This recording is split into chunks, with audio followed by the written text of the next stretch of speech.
அத்தியாயம் 31. காலையில் கிளம்பிய மதி நேராக ரோகிணி வீட்டிற்குத்தான் வந்தாள். மதி வந்தபோது ரோகிணியும் தயாராகி இருந்தாள். 5 நிமிடம் மதி, ட்ரெஸ் மட்டும் மாத்திட்டு வந்து விடுகின்றேன் என்று சொல்லிவிட்டு ரோகிணி உள்ளே சென்றுவிட, மதி ஹால் சோஃபாவில் அமர்ந்திருந்தாள். அப்பொழுதுதான் அலுவலகம் கிளம்ப தயாராகி வந்த ரோகிணியின் கணவன் அவளை பார்த்து சிறு தலையசைப்புடன் விடைபெற்று சென்று விட்டார். உடை மாற்றிக்கொண்டு வந்த ரோகிணி மாமியாருக்கு உணவு எடுத்து வைத்துவிட்டு அவரிடமும் சொல்லிவிட்டே கிளம்பினாள். ஷூட்டிங்கில் இருந்து கார் வந்திருந்தது.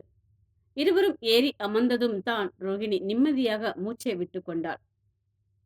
அப்பா, காலையில் எழுந்ததிலிருந்து ஓட்டம்தான். ரோகிணி சலிப்புடன் கூற, நான் தான் வேலைக்கு வருகின்றேன் என்கின்றேனேக்கா, நீங்க தான் விட மாட்டேங்கிறீங்க. நான் வீட்டு வேலைக்கு உதவி செய்தால் உங்களுக்கு கொஞ்சம் சுலபமாக இருக்கும் இல்லையா என்றாள் மதி. வாங்கும் சம்பளத்திற்கு நீ செய்யும் வேலையே அதிகம் மதிமா. மாசமாக இருக்கும் பெண் வேறு. நான் எனக்கு ஷூட்டிங்கிற்கு மட்டும் தாண்டா அசிஸ்டன்ட் தேடினேன். வீட்டு வேலையெல்லாம் என்னுடையதுதான். நான் பார்த்துக் கொள்வேன். நீ கொஞ்சம் உன் உடம்பையும் பார்த்துக்கொள் என்று அழுத்தமாக கூறிவிட்டாள் ரோகிணி. ரோகிணி சொன்னது போல் காலையில் ஷூட்டிங் போனால் ஷூட் முடிந்து வரும் வரை ஏதோ ஒரு வேலை இருந்து கொண்டேதான் இருக்கும். முதலில் ரோகிணி காட்சிக்கான உடை மாற்றியதும் அவளுக்கு தலை வாரி விடுவது, மேக்கப் போடுவது, காலை உணவு எடுத்து கொண்டு வருவது என்று எல்லாமே மதிதான் செய்வாள். மதியம் லஞ்ச் முடிந்ததும் மீண்டும் ஒரு முறை ஃப்ரெஷ் ஆகி மேக்கப் போட்டு விடுவது, இடையிடையில் ரோகிணி கேட்கும் அனைத்தும் செய்வது என அவளுக்கு வேலைகள் சரியாகத்தான் இருக்கும். ஷூட்டிங்கில் இருந்து கிளம்பும் வரை ரோகிணி பையை தூக்கி கொண்டு சுற்றுவதும் மதிதான். மதி அகத்தியனின் மனைவி என்று ஷூட்டிங்கில் பலருக்கும் தெரியும் தான். மற்றவர்களிடம் அசிஸ்டன்ட் என்று கூறாமல் மதி நட்பு ரீதியாக பொழுது போகாமல் இதை வேலையாகச் செய்கின்றாள் என்றுதான் ரோகிணி கூறியிருந்தாள். முக்கியமாக அவள் அகத்தியனை பிரிந்திருப்பதை யாரிடமும் சொல்லக்கூடாது என்று மதியிடமும் ரோகிணி சொல்லி வைத்திருந்தாள். ரோகிணி அதிகாரம் எல்லாம் செய்ய மாட்டாள் என்பதினால் யாருக்கும் பெரிதாக ஒன்றும் தவறாக தெரியவில்லை. அதையும் மீறி கேட்ட சிலரிடம் எனக்கு பிடித்த வேலையை செய்கின்றேன், சும்மா வீட்டில் இருக்க முடியவில்லை, அவர் பணத்தில் இல்லாமல் வேலை செய்து முன்னேற ஆசைப்படுகின்றேன் என்று மதி அழுத்தமாக கூறிவிட்டதில் அவளை பற்றிய பேச்சு கொஞ்சம் கொஞ்சமாக அடங்கி போயிற்று. அன்றைய ஷூட்டிங்கும் இரவு வரை இழுத்து கொண்டேதான் போனது. நைட்டு டின்னர் எடுத்து வைத்துவிட்டு, மதிமா, நான் ஷாட் முடித்து விட்டு வருகின்றேன் என்று விட்டு ரோகிணி சென்றுவிட, மதியும் இருவருக்கும் உணவு எடுத்து வைத்தாள். ரோகிணி வந்ததும் இருவரும் முதலில் உணவை முடித்தனர். டைரக்டர் உன்னிடம் பேச வேண்டும் என்று சொன்னார் மதிமா, போய் பார்த்து விடுவோமா என்று ரோகிணி கேட்க, என்னிடம் பேச என்ன இருக்கின்றதுக்கா என்றாள் மதி. தெரியலையேடா, நல்ல மனிதர்தான், என்னவென்று கேட்போம் என்று அவளை அழைத்துச் சென்றாள் ரோகிணி. வாங்க மதி அழகி, உட்காருங்க என்று அவளுக்கு ஒரு இருக்கையை காண்பித்து விட்டே இயக்குனர் பேசினார். நீங்கள் ஏற்கனவே நடிச்சிருக்கிறீங்க இல்லையா? நம் சீரியலில் ஒரு புது ரோல் வரப்போகின்றது. அதை நீங்கள் பண்றீங்களா? உங்களுக்கு பொருத்தமாக இருக்கும். இல்ல சார், நடிக்கும் ஐடியா இல்லை என அவர் கேட்டதுமே உடனடியாக மறுத்துவிட்டாள் மதி. ஏம்மா, ஒரு முயற்சி செய்து பார்க்கலாமே. நான் வேண்டுமானால் அகத்தியன் சாரிடம் பேசவா என்று அவர் மீண்டும் கேட்க, இல்ல சார், இதில் அவர் சொல்ல ஒன்றுமே இல்லை. எனக்கே நடிப்பதில் இன்ட்ரெஸ்ட் இல்லை சார். அந்த ஒரு படமே வேறு வழி இல்லாமல் செய்தேன். தப்பா எடுத்துக்காதீங்க சார் என்று சொல்லிவிட்டு அவள் எழுந்துவிட, அவரும் அதற்கு மேல் வற்புறுத்தாமல் சரிமா என்று சொல்லிவிட்டார். மீண்டும் வீட்டிற்கு செல்லும்போது நடிக்க வேண்டியதுதானே மதியமா என ரோகிணியும் கேட்க, இல்லைக்கா, எனக்கு சரியாக வரவில்லை, பெருசா விருப்பமும் இல்லை என்று விட்டாள் மதி. அவள் முடிவெடுத்த பின்பு அதில் யாரும் வற்புறுத்த விரும்பவில்லை. மதியை இறக்கி விட்டுவிட்டு ரோகிணி தன் வீட்டிற்கு சென்று விட்டாள். ஞாயிறு அன்று ரோகிணிக்கு ஷூட் இல்லாததினால் மதி வீட்டில்தான் இருந்தாள். அன்று மதியம் அகத்தியன் அவளுக்கு அழைத்தார். வீட்டில் இருக்கின்றாயா மதி என்று அவன் கேட்க, என முனகி வைத்தாள் மதி. ஆபீஸிற்கு வந்தேன். இங்கே சண்டே என்பதனால் லஞ்ச் இல்லை. கதிரையும் கூட்டிக் கொண்டு வந்து விட்டேன். வீட்டிற்கு போக வேண்டும் என்றால் லேட் ஆகும். உன் வீடு பக்கம் தானே, அங்கே வரவா? பாவம் பார்த்து சமைத்து போடுவாயா? குரலில் எந்த உணர்வும் காட்டாமல் கேட்டான் அகத்தியர். அவனுக்கு மட்டுமே என்றால் கூட மறுத்து விடலாம். கதிருக்கு என்று சொல்லும் பொழுது எங்கிருந்து மறுப்பது? அவளிடம் அத்தனை பேசிய வான்மதி என்ன ஆனாள்? அகத்தியனுடன் சேர முயற்சி செய்கின்றாளா இல்லையா? குழப்பத்துடன் மதி அமைதியாக இருக்க, கதிருக்கு மட்டும் கூட நீ செய்யுமா போதும் என்றான் அகத்தியன் அந்த பக்கம். அவன் குரலில்தான் அவள் நினைவிற்கே மீண்டவள் வேகமாக தலையில் தட்டிக்கொண்டு வாங்க என்று சொல்லிவிட்டு போனை வைத்து விட்டாள். அகத்தியன் வந்தபோது சரியாக மதி சமைத்து முடித்திருந்தாள். அவன் உள்ளே வரும்போதே சிவகாமி அவனை எதிர்கொண்டார். அவனிடம் என்ன பேசுவது என்று ஒன்றுமே புரியாமல் போக, வாங்க தம்பி என்றதோடு அவர் ஒதுங்கிவிட, அவனும் நல்லா இருக்கிறீங்களாமா என பொதுவாக கேட்டு அவர் பதிலையும் வாங்கிக் கொண்டு மதி வீட்டிற்கு வந்துவிட்டான்.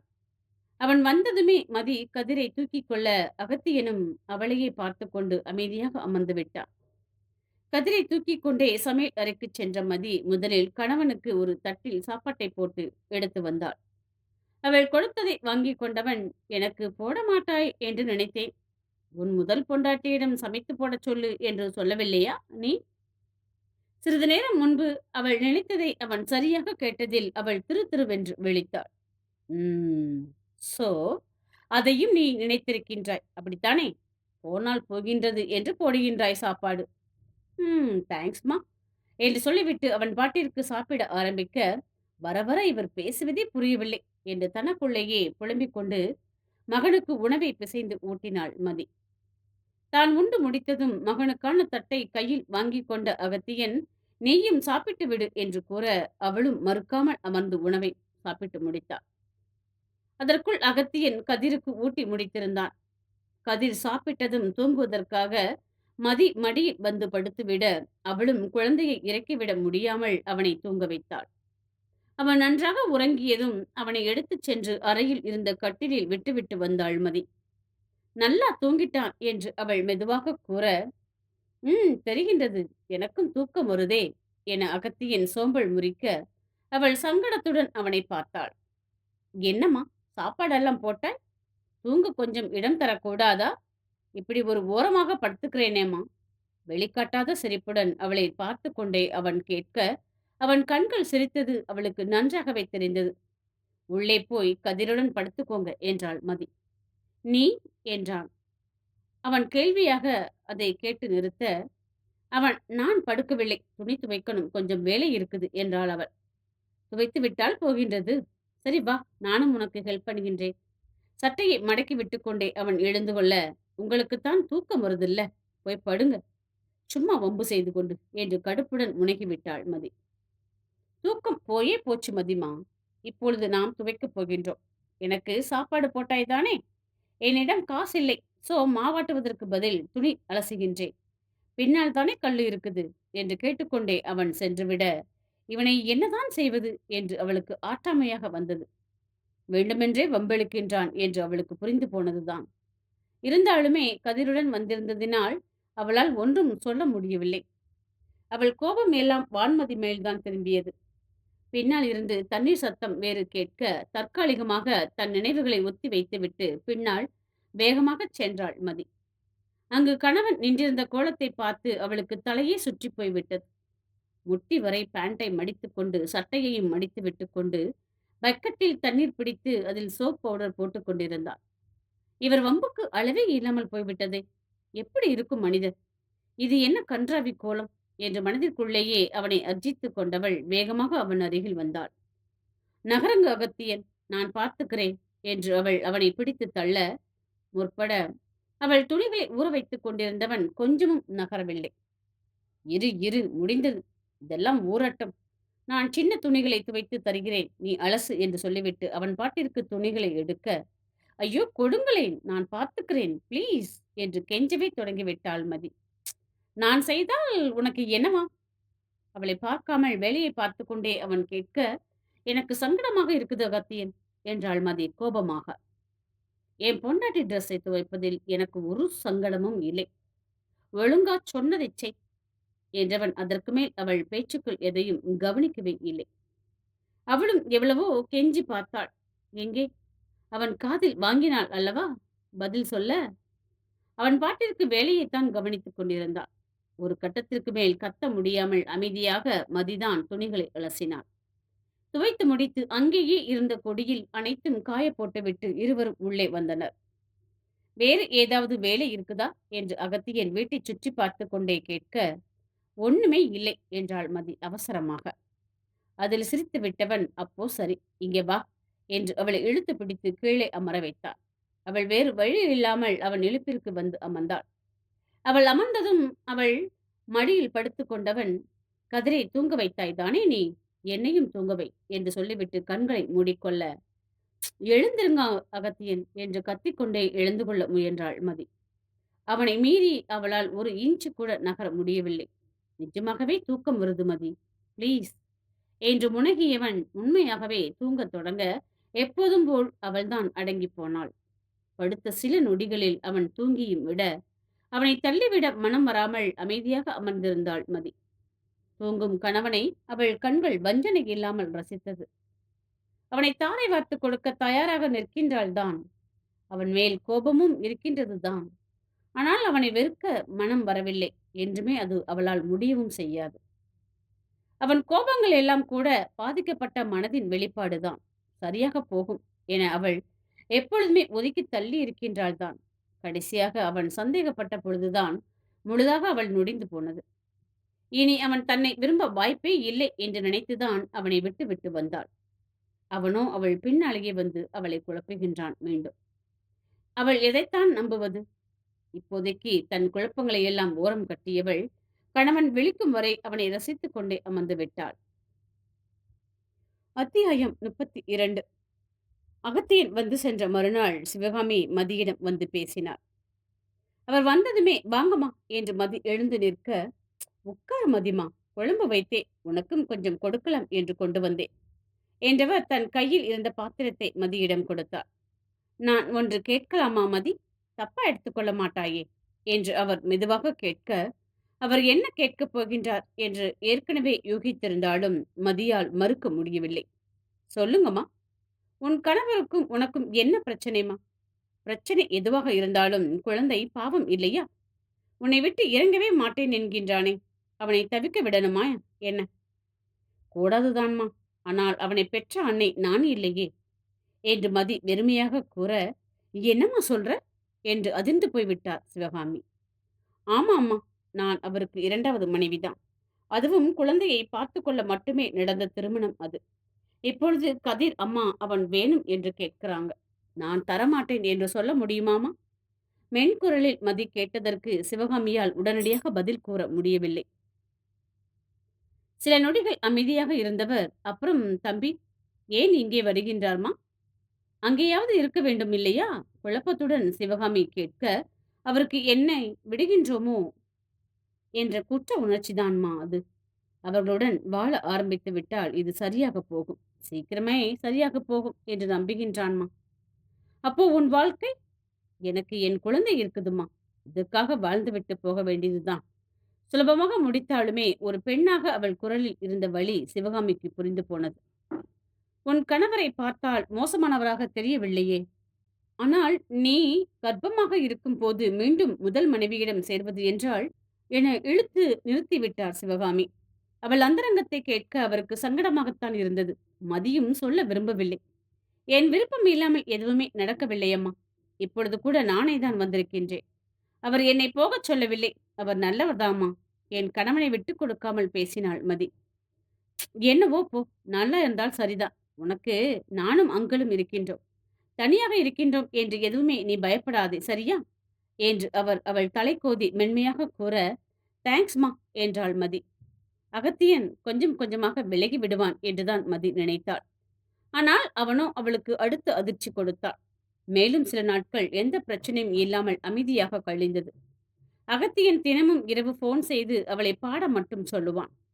அவள் பாடி முடிக்கும் போது அப்பா மகன் இருவருமே தூங்கி விடுவார்கள். இடையில் ஒரு முறை வான்மதிக்கு மதி போன் செய்து பேசினாள். நீங்கள் கதிர் வேண்டும் என்று சொன்னதனால் தானே நான் போனேன். நீங்க இன்னும் அகத்தியனுடன் சேரவில்லையா என்று அவள் கேட்டபோது வான்மதி சிறிது நேரம் எதுவுமே பேசவில்லை. ஏதோ யோசித்தவள், சேர்ந்து விடுவேன்மா, அகி மனம் மாறணுமே, அதுக்குத்தான் காத்திருக்கின்றேன் என்றாள் வெறுமையாக.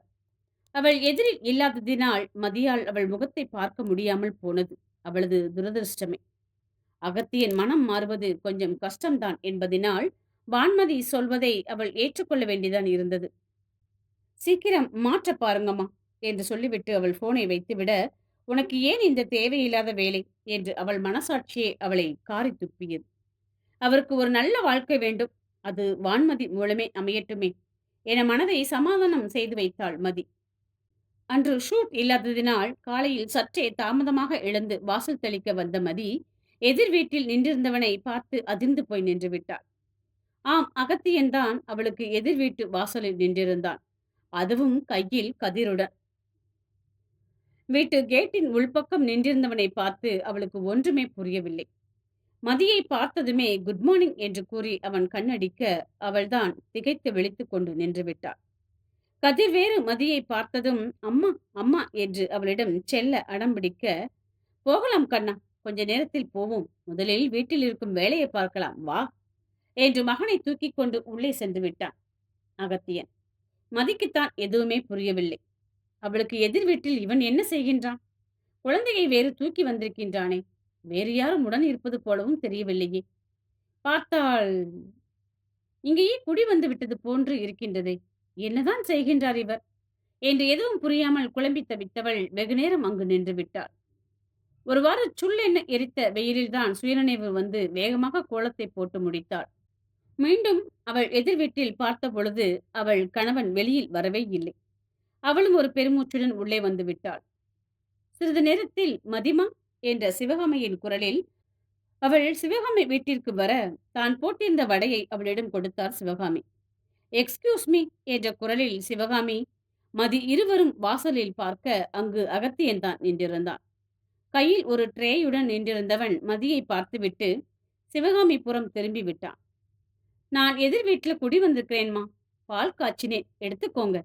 அவன் தட்டை நீட்ட மதியை விட அதிகமாக சிவகாமி தான் அதிர்ந்து போனார். அட, என்னை பார்த்ததும் எல்லாருமே இப்படி ப்ரீஸ் ஆனால் எப்படி? நீங்களுமா? எடுத்துக்கோங்கம்மா என்று சத்தமாக அகத்தியன் பேச, அதில் ஒருவாறு தெளிந்து கொண்டவர் ஒரு டம்ளரை எடுத்துக்கொண்டார். அங்கேயே சேரில் அமர்ந்திருந்த வைத்தியநாதனிடம் சென்றவன், நீங்களும் எடுத்துக்கோங்க அங்குள் என்று கூற, அவருமே அமைதியாக எடுத்துக்கொண்டார். அவருக்குமே சிவகாமி மூலம் மதி விஷயம் எல்லாமே தெரியும் என்பதினால் அவருக்கும் அவன் வரவு அதிர்ச்சிதான். வீட்டிற்கு ஒரு நாள் வரணும் என்று இருவரிடமும் பொதுவாக கூறிக்கொண்டவன் ஒரு தலை அசைப்புடன் வெளியே செல்ல, அதற்குள் மதியிடம் ஒட்டியிருந்த கதிர் தந்தையுடன் வரமாட்டேன் என்று அடம்பிடித்தான். நீ வரும்போது அவனையும் கூட்டிக் கொண்டு வா மதி என்று சொல்லிவிட்டு அகத்தியன் வெளியே சென்றுவிட, இங்கே என்னதான் நடக்குது மதிமா என்றார் சிவகாமி ஒன்றும் புரியாமல். எனக்கும் புரியலைதாம்மா. இருங்கம்மா, அவர் என் வீட்டிற்குத்தான் போயிருப்பார், கேட்டு பார்க்கிறேன் என்று சொல்லிவிட்டு கதிரை தூக்கிக் கொண்டு வேகமாக வெளியே வந்தாள் மதி. அவள் நினைத்தது போலவே அகத்தியன் அவள் வீட்டு வாசலில்தான் நின்றிருந்தான். உள்ளே வரலாமா என்று அவன் கேட்க, வாங்க என்று கூறிக்கொண்டே உள்ளே நுழைந்தாள் மதி. பால் எடுத்துக்கோ என்று அவன் நீட்ட, அதை தட்டுடன் வாங்கி ஓரமாக வைத்தவள், இங்கே என்ன பண்றீங்க என்றாள் முதல் கேள்வியாக. அதான் சொன்னேனே, எதிரில் குடி வந்திருக்கின்றேன், பால் காய்ச்சினேன், கொடுக்க வந்தேன் என்று அசால்ட்டாக கூறிக்கொண்டே அமர்ந்து விட்டான் அகத்தியன். அதுதான் ஏன் என்று கேட்கிறேன். அந்த வீட்டில் வாஸ்து சரியில்லையாம். அங்கு இருந்தால் என் உயிருக்கு ஆபத்தாம். இந்த வீட்டில்தான் வாஸ்து எல்லாம் சரியாக இருக்கின்றதாம். என்ன உளறீங்க நீங்க? அவன் பேசியதில் கோபத்துடன் அவள் கேட்க, உண்மையை தாமா சொன்னேன் என்றான் அகத்தியன் நிதானமாக. என்ன உண்மை? இங்கே ஏன் குடி வந்தீங்க? என்னை விட்டுவிட்டு உங்கள் வாழ்க்கையை பார்த்து கொண்டு போங்க என்று சொல்லிவிட்டுத்தானே வந்தேன். என் பின்னால் ஏன் வர்றீங்க? என்னதான் வேண்டும் உங்களுக்கு? மனதில் எழுந்த அதீத குழப்பத்தில் பெரும் கோபத்துடன் கத்திவிட்டாள் மதி. அதுவரை அமைதியாக அமர்ந்திருந்த அகத்தியன் நிதானமாக எழுந்து மனைவியின் அருகில் வந்தான். ஏன் இத்தனை கேள்வி? அவள் கையில் இருந்த குழந்தையை வாங்கி கீழே விட்டவன், உன் மன்னிப்புத்தான் வேண்டும் மதி, கொடுப்பாயா நீ என்றான் ஆழமாக. ம், மன்னிப்பு தானே? எனக்கு உங்கள் மேல் ஒரு கோபமும் இல்லை, போயிடுங்க என்று திடமாக கூறினாள் மதி. இது மன்னிப்பு இல்லை மதி, உண்மையான மன்னிப்பு எது தெரியுமா? இந்த கண்களில் எனக்கான காதல் தெரிய வேண்டும். என் மனைவியாக முழுதாக நீ என்னவளாக வேண்டும். அதுதான் நீ எனக்கு கொடுக்கும் மன்னிப்பு. இப்பொழுது சொல், நீ மன்னிப்பாயா? அவளால் எப்படி முடியும்? மீண்டும் முதலில் இருந்து தொடங்குவதா? எத்தனை ஏமாற்றங்களை அவள் மனம் தாங்கும்? இன்னொரு முறை ஏமாந்தால் இந்த இதயம் நின்று விடாதா என்ன? அவள் அமைதியை அகத்தியன் சரியாகவே புரிந்து கொண்டான். நீ மன்னிக்கும் அளவு சிறிய தவறாக நான் செய்யவில்லைதான். அது எனக்கே தெரியும் தான் மதிமா. உன் மனம் ஆறும் வரை நான் காத்திருக்கின்றேன். இப்போதைக்கு ஒரு சின்ன உதவி மட்டும் செய்வாயா என்று அகத்தியன் கேட்க, அவனை கேள்வியாக பார்த்தாள் மதி. எனக்கு கொஞ்சம் வேலை இருக்குது. நான் வரும் வரை கொஞ்சம் கதிரை பார்த்துக்கொள். உனக்கு லீவு தானே, பார்த்துக் கொள்கின்றாயா என்று அகத்தியன் கேட்க, மகனை ஒதுக்க முடியாமல் என்று முனகி வைத்தாள் மதி. தேங்க்ஸ் மதி என்றவன் அதற்கு மேல் நிற்காமல் கிளம்பி விட்டான்.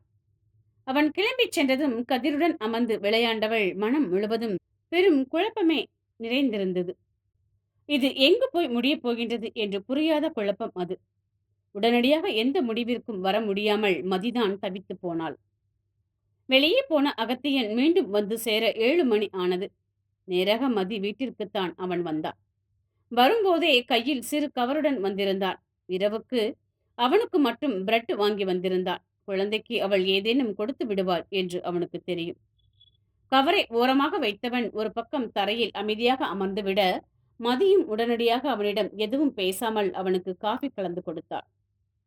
அதை வாங்கி கொண்டவன் தேங்க்ஸ் மதி என்று சொல்லிவிட்டு கதிருக்கு வாங்கி வந்திருந்த சிறு சாக்லேட்டை அவனிடம் கொடுத்தான். மதிக்கும் ஒரு பெரிய பார் சாக்லேட் அவன் கொடுக்க, மதி அதை வாங்காமல் மறுப்பாக தலையசைத்தாள். இது உனக்கு இல்லை மதிமா, உனக்குள் இருக்கும் என் பிள்ளைக்கு. ஒழுங்கா சாப்பிடு. என் குழந்தைக்கு தரமாட்டேன் என்று சொல்லும் உரிமை உனக்கு இல்லை. அது என் பிள்ளை மட்டும்தான். நீங்கள் ஒன்றும் காதல் மனைவியுடன் உருகி உருகி குலைந்து வாழவில்லை. குடிக்கு பதிலாகத்தானே என்னை என்று கோபத்துடன் பேசிக்கொண்டே வந்தவள் வாயை வேகமாக மூடினான் அகத்தியன். உன்னிடம் அப்படி நான் காட்டிக்கொண்டேனா? அவ்வளவுதானா மதி? மற்றபடி என் மனம் விரும்பாமல் உன்னை தொடும் அளவு நான் மோசமானவன் இல்லை. அவன் என் மென்மையாகத்தான் கூறினான். ஆனாலும் அவனை குற்றம் சாட்டும் பார்வை பார்த்தாள் மதி. அவனுக்கு புரிந்து போனது. நான் காதலை காட்டாமல் இருந்ததும் தப்புத்தான் மதி. நான் மறுக்கவில்லையே. என்ன செய்ய வேண்டும் என்று சொல்லு, செய்கிறேன். என் வாழ்க்கையை விட்டு நீங்கள் போக வேண்டும்.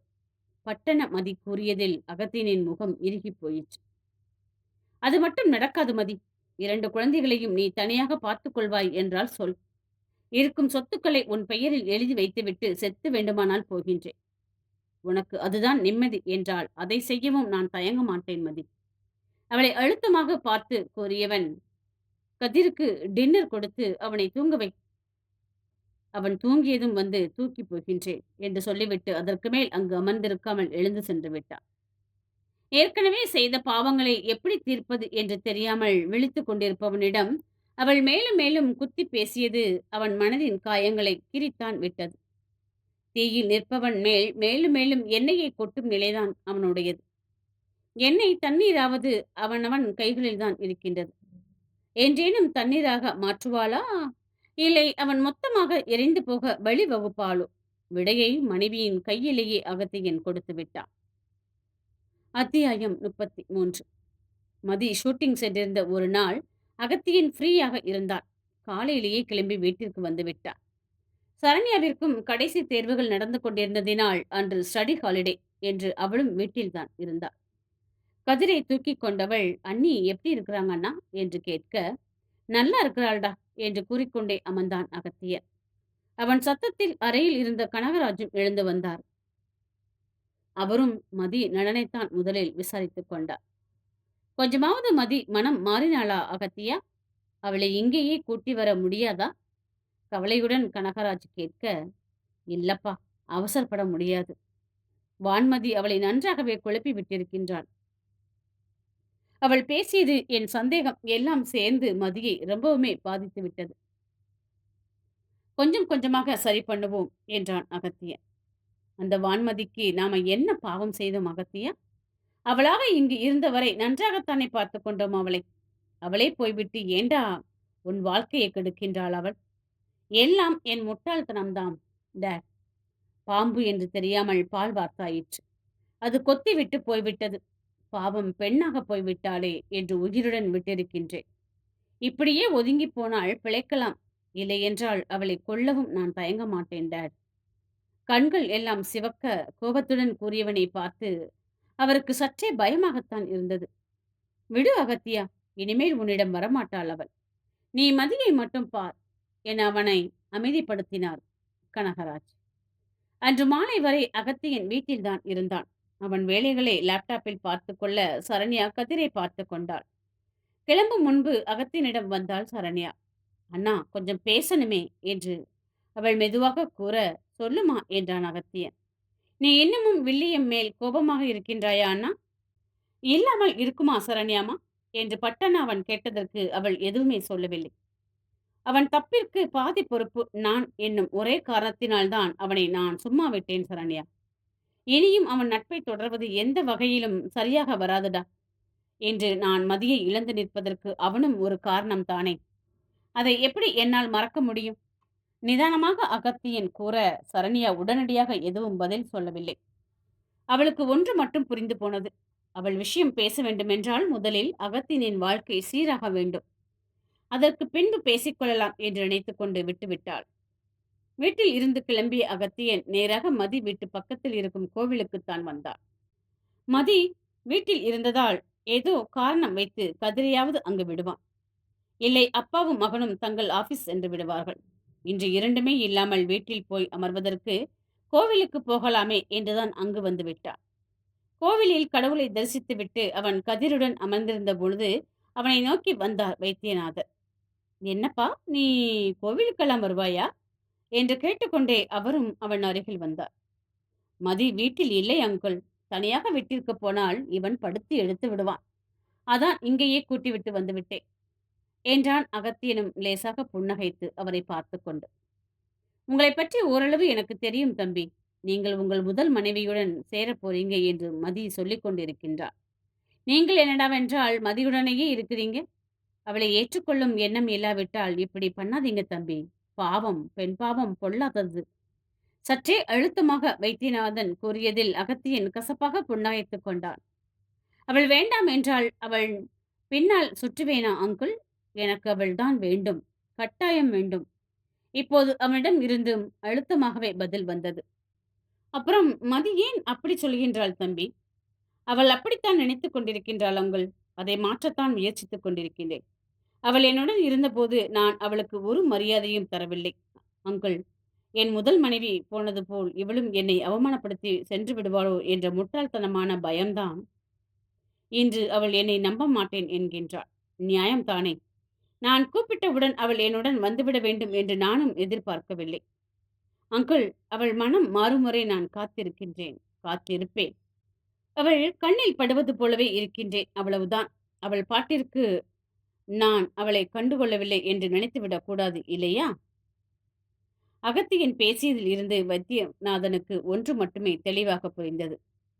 மதி தான் மனைவி என்பதில் அவன் தெளிவாக இருக்கின்றான். அதற்காகத்தான் வாழும் வசதியான வாழ்க்கையை கூட விட்டுவிட்டு வந்து அமர்ந்து கொண்டிருக்கின்றான்.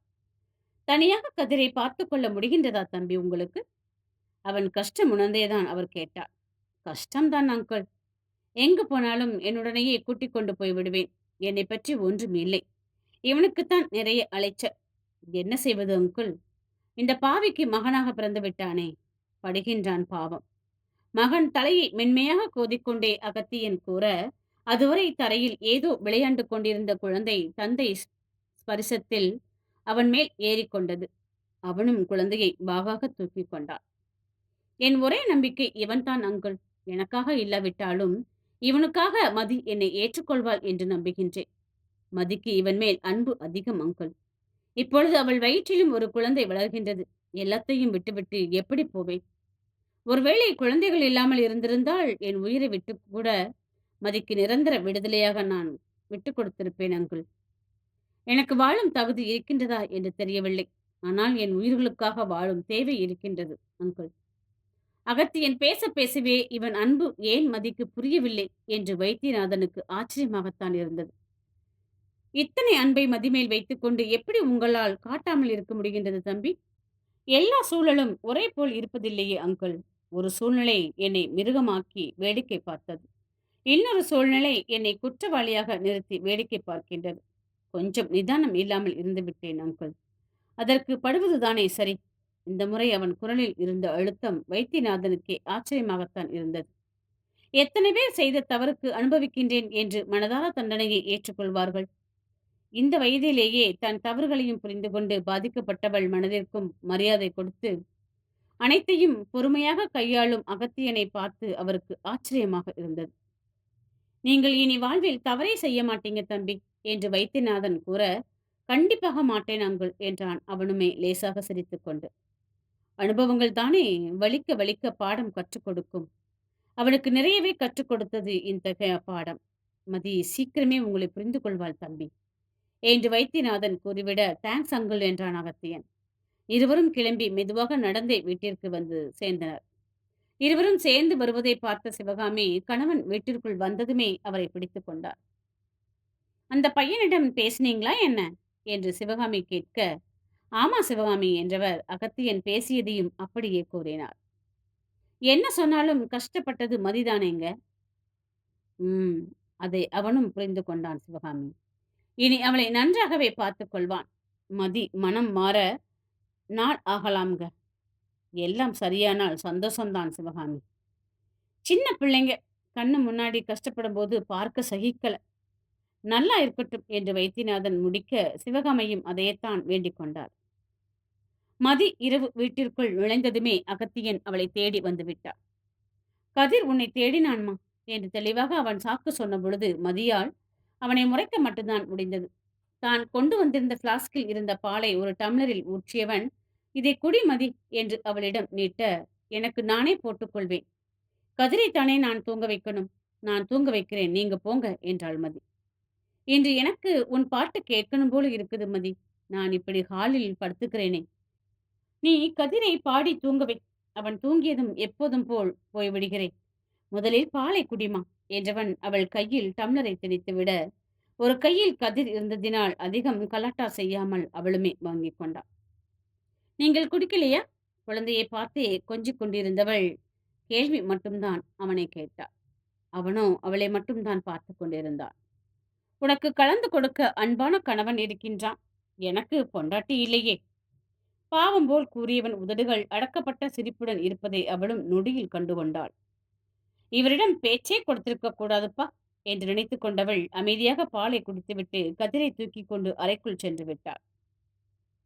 அகத்தியனும் லைட்டை அணைத்துவிட்டு ஹாலில் வெறும் தரையில் படுத்து விட்டான். தலைக்கு கீழ் இரண்டு கைகளையும் வைத்துக்கொண்டு படுத்திருந்தவன் மென் குரலில் மனைவி பாடத் தொடங்கியதும் அவள் குரலில் முழுதாக லயித்து போனான்.